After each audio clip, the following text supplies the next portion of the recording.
Ciao a tutti e benvenuti a Hablemos de Calcio. Oggi vi parlo di un calciatore che a molti sarà sconosciuto, ma che mi sta intrigando parecchio, Giovanni Baroni. Nessuna parentela con Marco Baroni, anche perché, a dispetto del nome, è un calciatore argentino, anzi un giovanissimo calciatore argentino, trattandosi di un 2009. Vi sto parlando di un ragazzo dunque di 17 anni a cui Carlos Tevez, esatto, il Apache, gli ha consegnato una maglia da titolare. E a questo punto avrete capito che Giovanni Baroni gioca nel Taceres. Secondo me si tratta di una delle rivelazioni di questo torneo di apertura 2026, un torneo che Baroni ha sin qui disputato da titolare, ma che ha dovuto attendere la partita di Coppa Argentina per segnare il suo primo gol della stagione. Il Taceres ha affrontato l'argentino De Merlo, si è giocato sul campo del Newell's, vincendo per 2-0. In occasione della rete di Baroni è stato proprio il 17enne ad avviare l'azione nel cerchio di centrocampo per poi andarla a chiudere con un gol. Devo dire che, a parte il gol, l'ingresso in campo di questo ragazzo ha dato una marcia in più alla squadra di Tevez. Baroni ha dato un assaggio della sua classe, ma voglio fare un passo indietro alla partita contro il Vélez, perché l'assist che ha fatto per Caceres è stato davvero molto bello.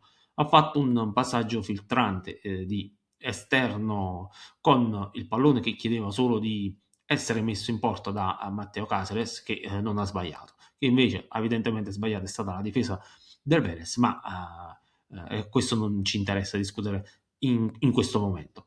Parliamo un po' delle skills di Baroni, ne parlo in modo sicuramente parziale perché l'ho scoperto da poco e perché non mi stancherò di ripeterlo, ha 17 anni e il meglio deve ancora farlo vedere. Fatto sta che mi ha colpito fin da subito.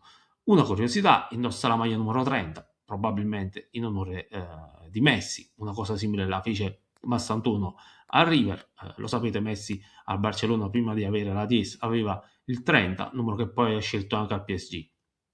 Ma tornando a Baroni, è un po' trequartista, un po' alla destra, per esempio contro l'Argentino De Merlo l'ho visto giocare in una posizione più centrale, è un destro, è un sinistro, ufficialmente è un mancino, ma io l'ho visto usare molto bene entrambi i piedi, tant'è vero che i due assist in campionato li ha fatti uno col destro e l'altro con il mancino.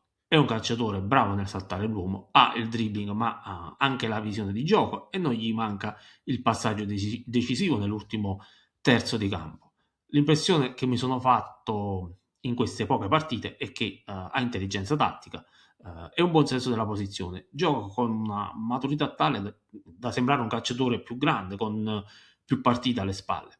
Ma del resto non mi meraviglio neanche più di tanto perché nel campionato argentino se un giovane è forte, se ha delle doti, viene messo in campo e da quelle parti per giovani si intendono calciatori di 17, 18, 19 anni, non come da noi che i giovani sono i 23 anni. Io mi fermo qui in quanto davvero non voglio spingermi oltre con il mio parere, perché voglio seguire con calma questo ragazzo che ha dimostrato di avere grosse potenzialità. Naturalmente suggerisco anche a voi di seguirlo e non dimenticatevi di iscrivervi al canale. Ciao e alla prossima!